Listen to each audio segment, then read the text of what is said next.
Thanks to ErGear for sponsoring this video.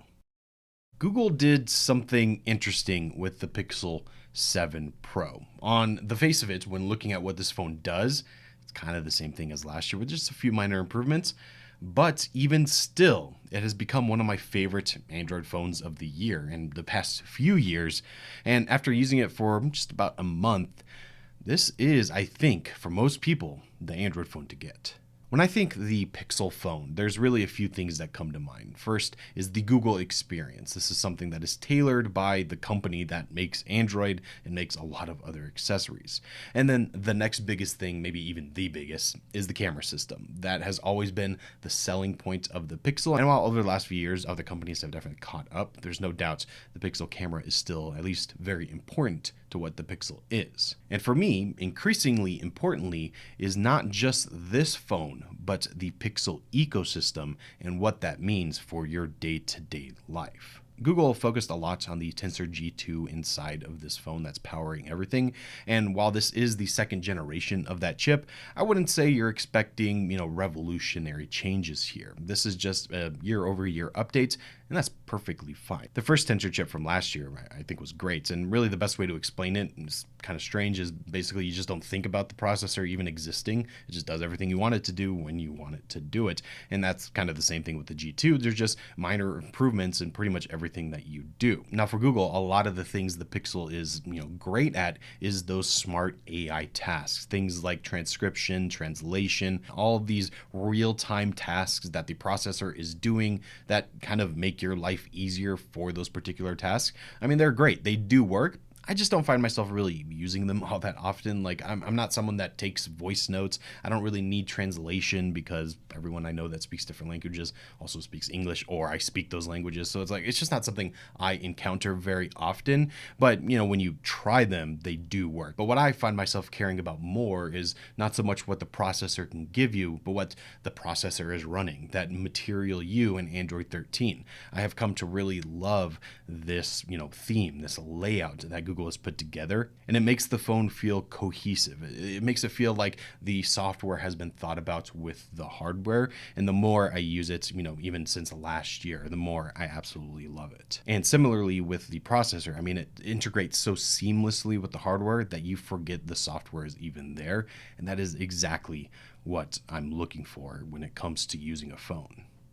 I'll be the first to admit that I've never been the biggest fan of the Pixel camera. Not because of what it is technically capable of, that is undeniable, but because of just the choices it makes. It doesn't take photos that I personally love. And interestingly, the Pixel line has always kind of taken the same exact type of photo. They always look like a Pixel photo. And in a way, I appreciate that because, much like other systems out there, once you have that look dialed and you really like it, that's what you're going to get every single time. And that's no different with the 7 Pro. The Pixel processing is very heavy on the HDR. And, like I said, for me, not exactly something I love, but for a lot of people, that's exactly what you want. When you're taking a photo, you kind of just want to have all the information there. So that means you will want the highlights to be all there. You want the shadows to be lifted up so you can see everything. Whereas when it really comes to, I guess, quote unquote, photography, that's not necessarily what you always want, and at least for me, that's not what I'm always looking for. I like sometimes the highlights to be blown out or the shadows to be crushed.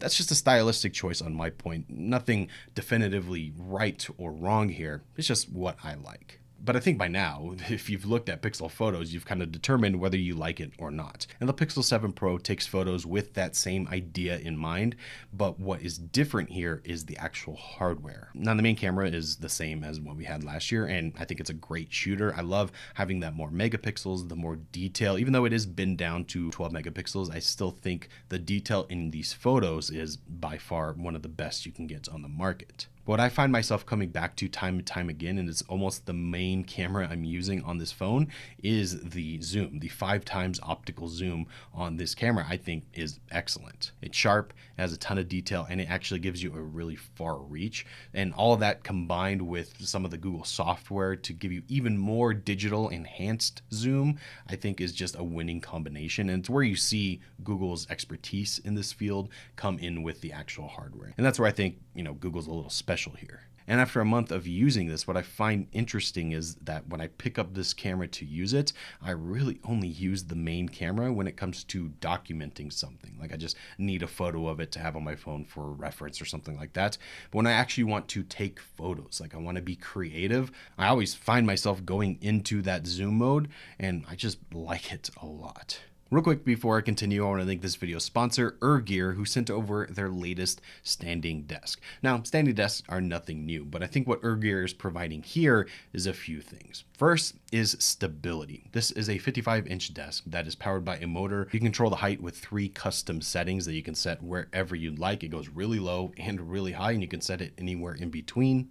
And the adjustments, when you make them, are smooth and stable. So whatever you have on the desk, it's going to be able to lift it. And once it's actually up, it's going to be stable. So if you bump the desk or hit something, you're not going to knock anything over, or it's not going to shake. But the ErGear desk just doesn't do that. And one of the things that makes this desk so stable is that the base is made out of steel. So it's not, plastic, it's not wood. It's going to support itself very well. And there is some weight to it, which leads to that stability. And it's actually been tested over 50,000 times to make sure that it's not going to fail on you. Now I have the desk here in this vintage brown color, which I think looks great, but there's different options depending on what you need for your office environment. Now, what I think the absolute best feature of this desk is the price. It comes in at around $230 for this entire setup, which is kind of insane to think about. So back in the day, a desk like this would easily be nearing, $500 to $700, but you can get this for much cheaper. Now, I always love making a new setup, and this is exactly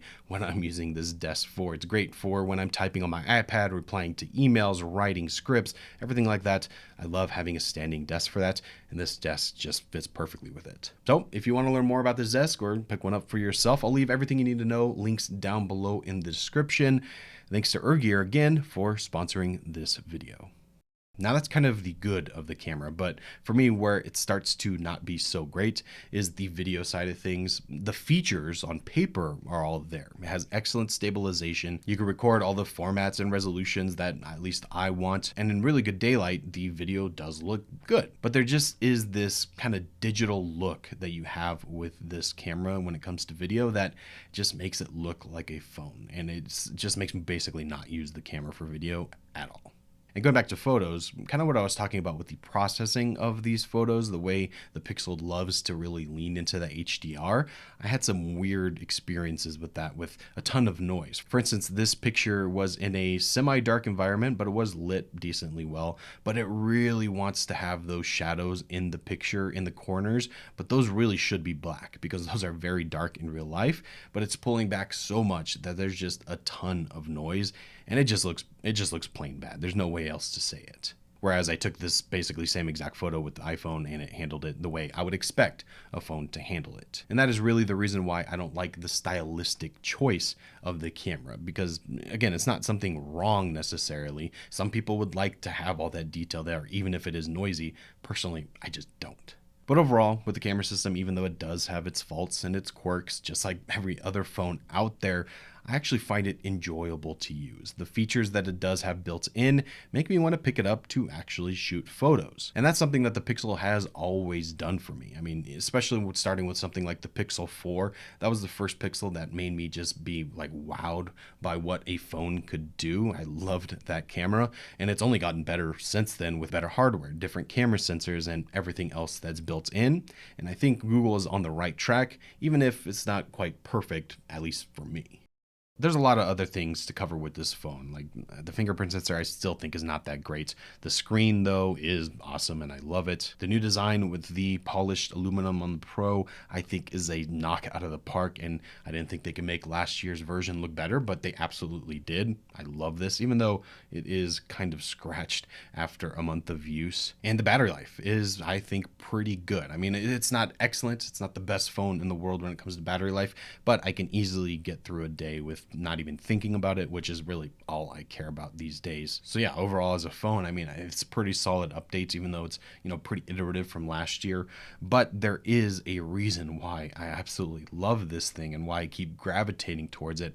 And that really has to do with the evolving Pixel ecosystem. And that's kind of where I'll talk about this for a second, which is the Pixel Watch. Now, I'm not really going to go into full details about the Pixel Watch here because the point I'm trying to make has really nothing to do with the watch itself, but the fact that this exists means that the Pixel ecosystem exists itself. Before, if you wanted the Pixel phone, you would have to fill in the gaps with other products. But now we're to the point where almost everything you'd want to fill out the ecosystem is available from Google themselves. The only thing we're really waiting for is for the Pixel tablet to be released, but at the very least, we know that's coming. But for me, one of the biggest things I'd always been waiting for was a wearable solution. They came out with the Pixel Buds, which I think are a great pairing with the Pixel phone, but I still needed that, wrist communicator, something that I could check my notifications, track, exercise, all that kind of stuff, and it's finally here.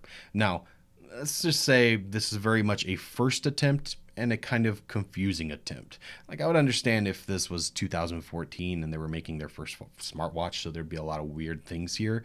But we're well into the life cycle of many different smartwatches. The quirks that this have, mainly being battery life and just the software, are kind of strange at this point in the game. But it's like, at the same time, this is their first watch, so I guess I'll give it to them. Let's see what they do next year. But most importantly to me, the fact that it exists and that it does work, it works fine, means that the Pixel ecosystem is basically finished. And that was one thing I was just always hesitant with, especially when recommending people buy a Pixel, is that you'd have to go buy the Pixel, and then if you wanted a smartwatch, you'd have to, go with Samsung or get a Fitbit or some other random product, maybe a Garmin or something like that. There was no definitive place to just say, you know what, you have a Pixel, get the Pixel watch, it's gonna pair the best, it's gonna do everything you want, just like what the Pixel Buds already do. But now you kind of have everything laid out, and I think it's something that only a few companies can do, like Apple, Samsung, or Google, and the fact that they're finally just doing it just makes me happy. And now when I use the Pixel 7, I also don't have to sacrifice in other areas, which makes me love this phone even more. But yeah, I mean, there's just a lot of things I could talk about when it comes to this phone, but this is maybe a little bit of a strange way to say it, but the Pixel is the Pixel. And we've gotten to the point where this is exactly what you expect it to be in the best way possible. Does it have its quirks? Absolutely. There are a lot of things I think need to be updated and hopefully will get updated as the years go on.